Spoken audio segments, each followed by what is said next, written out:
ఆదిలక్షణ రాగమే యోగమని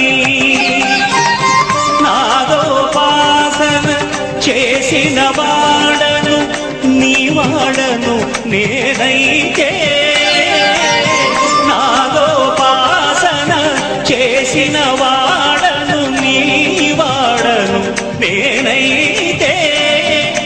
దిక్కదింద్రజిత హిమగిరీంద్రసిత కందరాలీల కంధరా క్షుద్రులెరుగని రుద్రవీణ నిర్నిద్రగానమిది అవధరించరా విని ధరించరా శంకరా నాద శరీరాపరా వేద విహారా